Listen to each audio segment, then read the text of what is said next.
দুপুরের মেনুতে ছিল বাঁধাকপি দিয়ে ডিম ভাপা করে তরকারি করেছিলাম আর করেছিলাম মসুর ডাল। তো মসুর ডালটা রান্না করেছি এইভাবে। প্রথমে কড়াইয়ে তেল গরম করে নিয়ে পাঁচফোড়ন, কাঁচা লঙ্কা, পেঁয়াজ দিয়ে আমি পেঁয়াজটা ভালোভাবে ভেজে নেব। নেওয়ার পরে এর মধ্যে একটা টমেটো কুচি দিয়ে দেবো, স্বাদ মতো লবণ দিয়ে দেবো। ডালটা আমি আগে থেকেই সেদ্ধ করে রেখেছি লবণ আর হলুদ দিয়ে। আর কিছুটা ধনেপাতা কুচি এর মধ্যে দিয়ে দিলাম। দেওয়ার পর ডালটা আমি সাঁতলে নিচ্ছি এইভাবে। ফুটে উঠেছে ডাল। ডাল আমার রেডি হয়ে গেছে। ডালটা কিন্তু এইভাবে দারুণ লাগে খেতে। আর এখানে বাঁধাকপি ভাপার জন্য আমি বাঁধাকপি নিয়েছি, একদম সরু সরু করে কুচিয়ে নিয়েছি। এখানে পেঁয়াজ আর কাঁচা লঙ্কা কুচি দিয়ে দিলাম। পরিমাণ মতো হলুদ আর লবণ দিয়ে এটাকে ভালোভাবে মাখিয়ে নিচ্ছি। এরপর এতে একটু অল্প করে গোলমরিচ দিয়ে দেবো। গোলমরিচ দিলে স্বাদটা বেশ ভালো লাগে। এরপর এখানে আমি 3টে ডিম ফাটিয়ে রেখেছি, ওটা দিয়ে দিলাম। পরে আমি অবশ্যই আরেকটা ডিম অ্যাড করেছিলাম। ডিমটা একটু কম কম লাগছিল ওই জন্য। এই যে মাখানো হয়ে গেছে, আমি আরেকটা ডিম পরে ফাটিয়ে দিচ্ছি।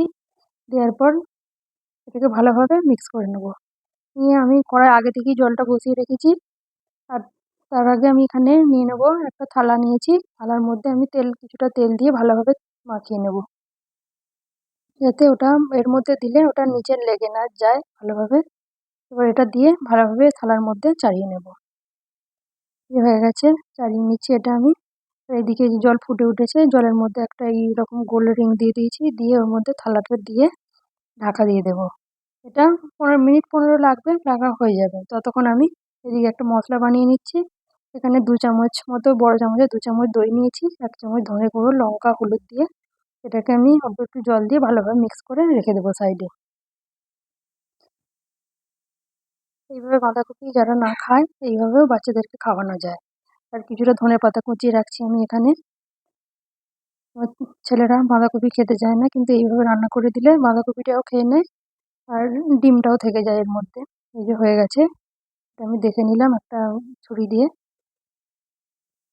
ঠান্ডা ঠান্ডা করতে দিয়ে দিয়েছিলাম, ঠান্ডা হয়ে গেছে। আমি এটাকে এবার পিস পিস করে কেটে রেখে দিয়েছি।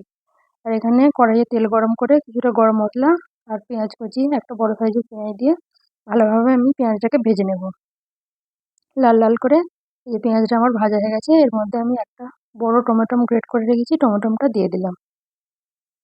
পেস্ট বানিয়েও দিতে পারেন, আমি গ্রেট করেই নিয়েছি। একটা টমেটো আর পিসা হচ্ছে না। আর এখানে কিছুটা আদা, রসুন, কাঁচা লঙ্কা বাটা আমি এটা দিয়ে দিলাম। দিয়ে এটাকে মশলাটাকে ভালোভাবে কষিয়ে নিয়েছি। কষিয়ে নেওয়ার পরে এখানে যে পেস্টটা বানিয়ে রেখেছিলাম দইয়ের সাথে, ওটা দিয়ে দিলাম। দিয়ে এটাকে এবার তেল ছাড়া পর্যন্ত আমি ভালোভাবে কষাতে থাকবো। তো এটা অল্প একটু চিনি দিয়ে দিলাম, কারণ টমেটো মাছে টক দই আছে, তার জন্য চিনিটা স্বাদটা ব্যালেন্স হওয়ার জন্যে। আর এখানে ওই মশলা কষার সময় আমি কিছুটা ধনেপাতা কুচি দিয়েছি। এই সময় একটু ধনেপাতা দিলে বেশি ভালো লাগে। দিয়ে পরিমাণ মতো গরম জল আমি ঢেলে দিলাম। এই ঝোলটা ফুটে উঠেছে, আর ওই যে পিসগুলো কেটে রেখেছিলাম ওগুলো আমি এর মধ্যে দিয়ে দেবো। দিয়ে এটা বেশিক্ষণ লাগবে না, ওই লো মিডিয়াম আছে 3 থেকে 4 মিনিট করলেই ভালোভাবে এটা হয়ে যাবে। যে ফুটে উঠেছে, আমি এর মধ্যে এবার গরম মশলা একটু আর ধনেপাতা কুচি আরেকটু দিয়ে এটাকে আমি আরেকটু ঢাকা দিয়ে রাখবো 1 মিনিট মতো। একদম লো আছে ঢাকা দিয়ে এটাকে হতে দেবো, যাতে গরম মশলা ধনেপাতার স্বাদটা এর মধ্যে যায়। এই যে হয়ে গেছে আমার বাঁধাকপি ডিম দিয়ে ভাপা। এইভাবে দারুণ লাগে খেতে, দেখছেন কত সুন্দর লাগছে। আপনারাও ট্রাই করবেন, ভালো লাগলে লাইক কমেন্ট করবেন। ধন্যবাদ সবাইকে। আর হয়েছিল এই যে ডাঁটা আলুর তরকারি করেছিলাম, আর এর মধ্যে ডাঁটা আলুর তরকারিতে আমি একটা ভাজা মশলা দিই, ওটা দিলে বেশ ডাঁটা আলুর তরকারিটা আরও খেতে স্বাদ হয়, বেশ ভালো লাগে। তো এই ছিল রান্না আজকের।